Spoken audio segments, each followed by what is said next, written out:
Do you remember the first time someone labeled you in a negative way? As I was preparing for this week's episode, I started thinking through when was I first impacted by being categorized in a demeaning way? And I got to tell you, whew, did I ever remember? This episode is two parts. In part one, I'll share my experience with labels and how they've impacted me throughout my life. We'll also talk about the importance of you identifying the labels you're carrying with you today and give you some tools for beginning the process of reframing them.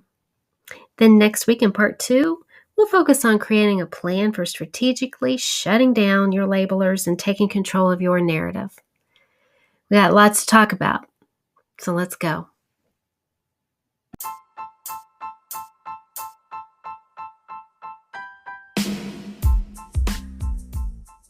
Hi there, my name is Jenny Graves. Throughout my life, I've been labeled as being too loud, too quiet, too old, too big, too difficult, too bossy. Okay, so you get the gist of where I'm headed with this, right? And over time, subconsciously, I began to believe every single one of those awful labels, feeling less than, unworthy, and overall a lousy person to be around. Until one magical day, I said, to heck with this, I've had enough, and began defining who I am and where I'm going on my own terms. And now, I'm obsessed with helping women over 40 toss aside the age and gender-based labels given to them to create the success they want and deserve. Pull up a seat and join me each week to talk about strategies for reframing and repositioning your mindset, your career, and your life. It's time to turn the table on negative labels and take back control. Okay, let's get it.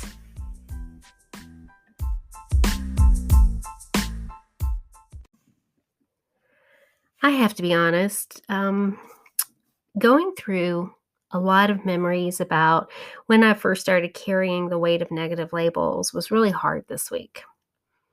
I guess it just makes me so sad to think about how much of my life I've wasted by just allowing somebody else to define who I am in my own head and what's important to me. But even though it was hard to think about these things, it really did help me connect the dots that led me to where I am today. So, as a bit of background to my story with labels, I grew up in the coal fields of southern West Virginia. Our tiny 900 square foot home was built on Sand Lick Mountain.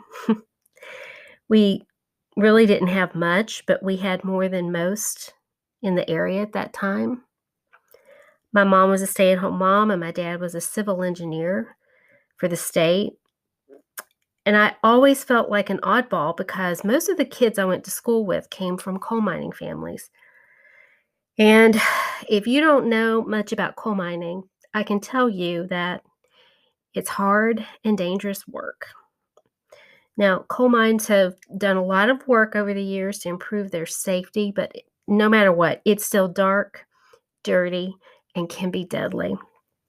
I mean, I've actually lost family members in coal mining accidents and also to black lung, which is just a horrific disease. And because of that, I always felt very fortunate that my dad was not a coal miner. But my dad was pretty interesting in that he was college educated and probably one of the smartest, if not the smartest people I've ever known. But with that said, he was a bit of an oddball, and still to this very day, at the age of 95, he has very defined ideas of how things should be done and what is acceptable. I mean, there's black and then there's white, but there is no gray in his mind. And you need to remember that I started elementary school back in the early 1970s. And at that time, there were no malls. There wasn't a Target or a Walmart. And so we always ordered my school clothes from the Sears and Roebuck catalog. And we would get the fall and winter catalog, usually towards the end of summer. And I can remember poring over every single page and carefully picking out exactly what I wanted. And I will never forget the year I went to the second grade. I was 7 years old. And about a month before school started, so I guess it would have been in August, my parents decided it was time to order my school clothes. And so my mother measured me, and we determined that I needed a size 6X in little girls' clothes. And again, now keep in mind, this is the early 1970s. There was no online shopping. So every catalog came with a blank order form, and you would fill out your order form, include a check, mail it off, and in about 2 weeks, you'd get your order back. Well, that year, I remember my mom and I sitting down at the kitchen table one afternoon, and we filled out the order form for everything I wanted for school clothes and put the 6X size down for everything. And then we waited until my dad came home, and he was going to write the check to send along with the order. And true to form, Dad came home from work that evening, had dinner, and then he sat down to take care of my order. Well, what happened next will forever, and I do mean forever, be seared into my brain. Dad took one look at the order form and saw the size of clothing that I needed. He began to question my mom about my weight and how big I was. He then went on and on about the fact that I was fat, that I needed to take care of my weight now, or by the time I was a teenager, I would be huge. They wouldn't even be able to get clothes to fit me. He then leapt to a huge conclusion and proclaimed, "No man will ever want her." Okay, now let's think about this. I was 7 years old. I was supposed to know how to manage my weight and be focused on a man wanting me. I swear to God, I get so angry just thinking about this. And he must have used the word fat 100 times. And the implication was that, well, if you're fat, you're worthless. And if you're a fat woman, you're doomed to be an old maid for the rest of your life. I was always a painfully shy kid. And so I remember when he started shouting about how big I was, that I was simply shattered. Even just talking about it right this minute, I get that same feeling that was in my chest. It's a pain that I cannot even describe. I just wanted to shout at him to shut up.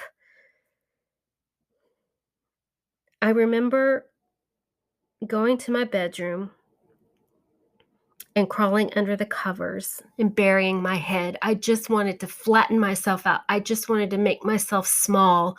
I just wanted to disappear. I mean, I was 7 years old. Nobody had ever labeled me as anything negative before. I was a kid. I had no idea that I was anything other than a normal kid. And you know what? I was a normal kid. Being told that I was fat and basically worthless by someone who was my world because I was a daddy's girl was just too much for me to understand.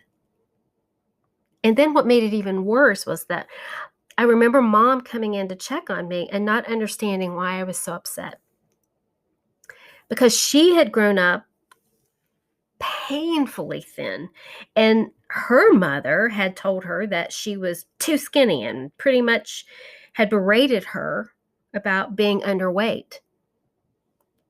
My mom just thought this was normal for parents to have this type of reaction.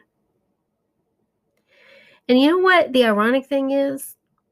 I, this past week, actually pulled out photos of myself from when I was 7, and I look like a normal-sized kid. I don't see this obese child that my dad was railing against. And what I think the situation was is that he saw that I was in the largest size of children's clothing, and the next size up would be in a whole new category, whatever that would be. And he thought at 7 years old, I shouldn't be at this stage. Now, let me explain a little bit about my dad's reaction, because again, I've thought through this and really tried to understand what on earth, because my dad would never knowingly hurt me, even as a child or now as an adult. And he truly, because I've talked with him about this, he truly thought he was being a good parent. His older sister had indeed grown up to be obese. She had a miserable life as a child. Other kids made fun of her constantly. She just had no self-esteem. And then this just continued into her teen years and adulthood. She was always overweight and unhappy with herself in life, and later in life ended up having a pretty significant alcohol problem. My dad feared that I would be destined for her same path, all because I was a size 6X at the age of 7. He honestly thought he was using, as warped as it is, but he was using some reverse psychology to shame me into losing weight. Part of me understands his insane thinking, but the other part of me wants to scream from the rooftop. I was 7 years old, and I was not obese. Although my dad thought he was helping me and parenting me in a way that would help me take care of myself, all he successfully did by labeling me as fat was to set me up for a lifetime of having a bad relationship with food and a terribly distorted body image. I believed the lie that I was fat, ugly, and worthless.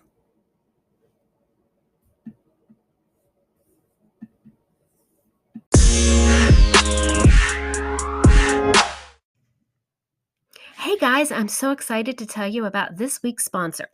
If you haven't heard about Anchor, trust me, it's the easiest way to make a podcast. Now, I've had creating a podcast on my list of goals for several years. I kept putting it off because I thought it would just be too complicated and take too much time and cost me way too much money. And I could not have been more wrong. Let me tell you about it. So with Anchor, the price is right because it's free. The app has feature-rich creation tools that allow you to record and edit your podcast right from your phone, your tablet, or your computer. So you don't have to go out and buy a bunch of really expensive equipment. They distribute your podcast for you, so it can be heard on Spotify, Apple Podcasts, Google Podcasts, really any place you get your favorite podcasts from now. And you can make money from your podcast with no minimum listenership. Now, that's a big deal because most platforms require you to have thousands of listeners. It's everything you need to make a podcast all in one place and easy to use. It couldn't be any easier.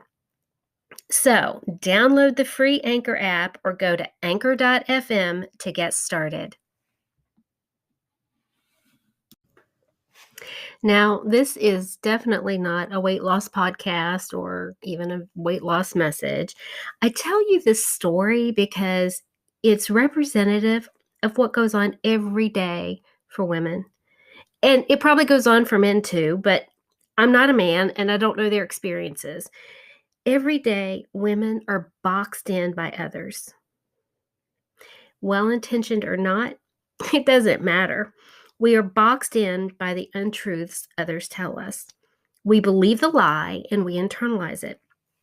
And those lies, whatever they are, you're too bossy, you're too difficult, too much of anything, those lies hold us back from living our fullest lives, achieving our biggest successes, and truly being happy.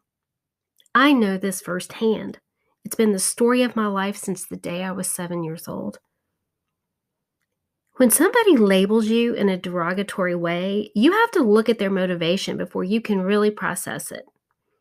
For some, like my dad, it's not meant to be destructive. He genuinely thought he was giving me tough love. But to this day, almost 50 years later, I carry the I'm fat voice in my brain. And it does not matter the intention of the person labeling you. The negative impact is done. I mean, somebody may not mean to run over you with their car, but you're still injured nonetheless.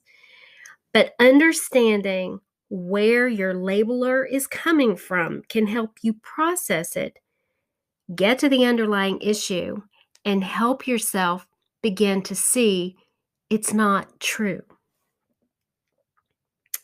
I can remember being told by a previous supervisor that I was too direct.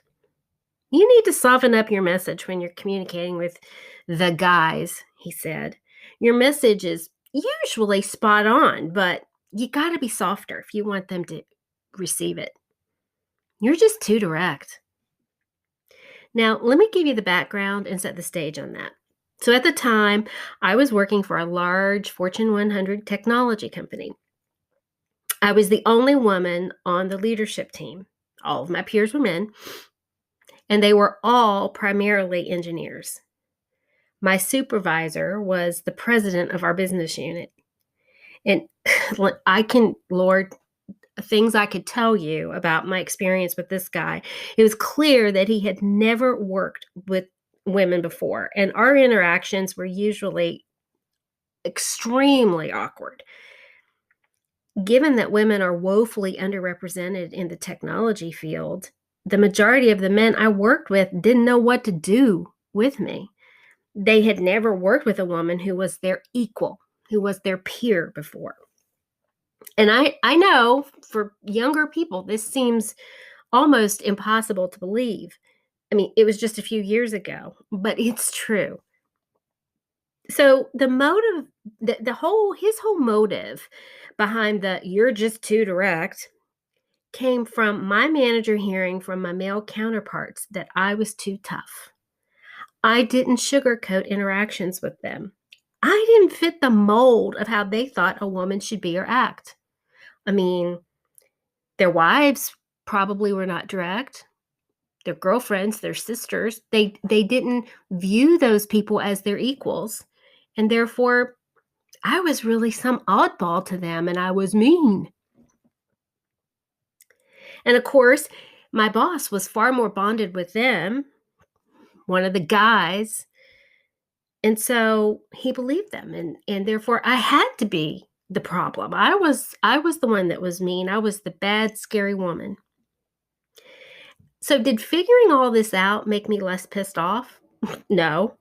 But the thing I want you to know, and please hear this, knowledge is power. Never, ever, ever forget it. Every bit of knowledge you can gain on any situation puts power in your hands. So figuring out the motivation from my boss helped me to strategize how to position myself with these people. And that does not mean I forced myself to be someone with them that I wasn't or act in a way that was not authentically me. It means I focused on making sure I was always abundantly clear at all times. I used clarifying statements. I reframed my coworkers' words right back to them in a very positive way. And I ensured that my motivations for whatever it was I was doing were very clear and unquestionable.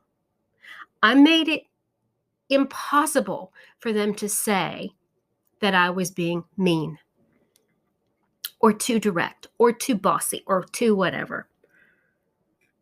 And the other thing, I really want you guys to hear is that this is not just a male versus a female issue.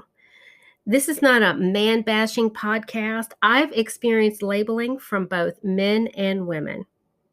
It doesn't matter. Now, usually the motivations for labeling are different between men and women, but it's still derogatory and harmful, with the end result being that you're being held back from the life and success you want and deserve. And it may not be that your labeler is holding you back, but because you're believing the fact that they have stood up on high and deemed that you are too much or too little of something, means you are holding yourself back by putting yourself in that box, or allowing them to put you in that box. Now, we'll get into the specifics of how I overcame this particular "you're too direct" label in the next episode in part 2. But the takeaway here is that there are several keys to overcoming labels, several steps that you can take to really start understanding what the truth is, and start laying the foundation for you to start taking back control. The first one is you've got to get really honest. I mean, just be very transparent with yourself and figure out what labels you're carrying that are holding you back. Is it that you feel that you're too fat, you're too skinny, you're too difficult, you're too quiet, you're too loud? Whatever it is, know what you're carrying.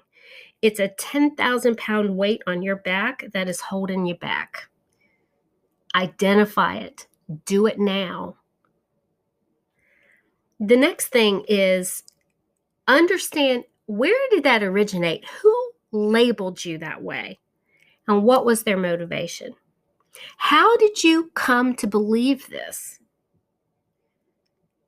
This awful pronouncement that you are too much. I mean, it just pisses me off beyond belief. Nobody has the right to deem you as anything. It's up to you to decide who you are, what you're going to be and do with your life. Their motivation may be that you don't fit the image of what you're supposed to be, or how you're supposed to act or speak or work in your labeler's head. So maybe their past experience, you're different from that. Maybe your labeler is intimidated by you and literally wants you to doubt yourself. And trust me, in corporate America, I have experienced that, and I have seen it happen to other women, and I've coached other women in navigating that tricky, awful position to be in.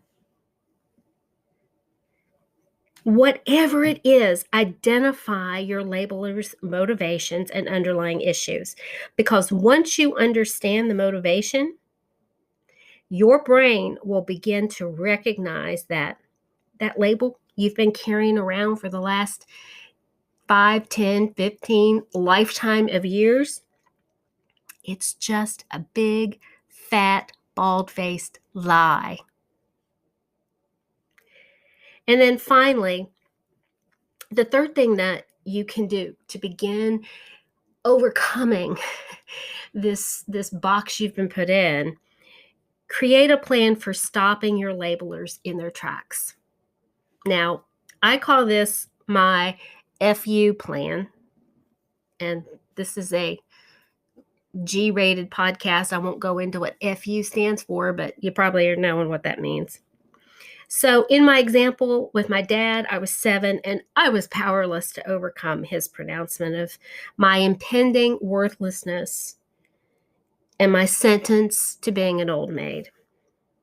But we are all now adults.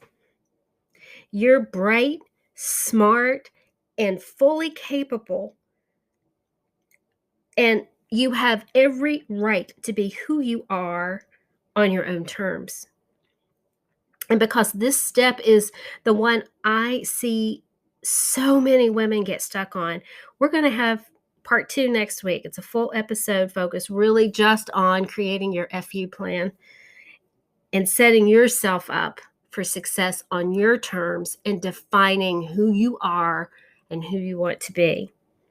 So to help you get started on this journey, I've created a label self-assessment tool. It's super quick to use, and it will help you begin identifying the labels you face every day and really start to really dive into that and understand where it all started. You can download the free tool at pages.jennygraves.co.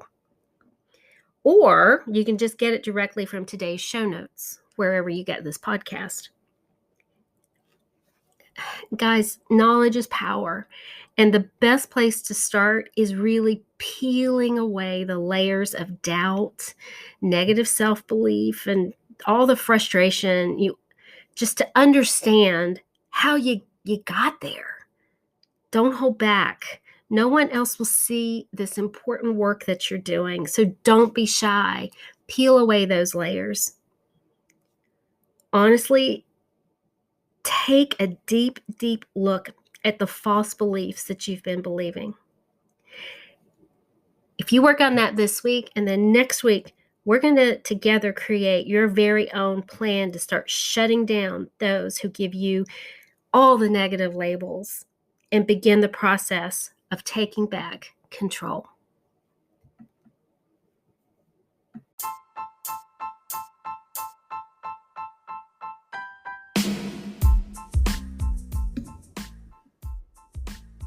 Okay, until next time, label changers, keep on moving forward and working to create the success you want and deserve. And thank you so much for listening to an episode of the Labeled Podcast.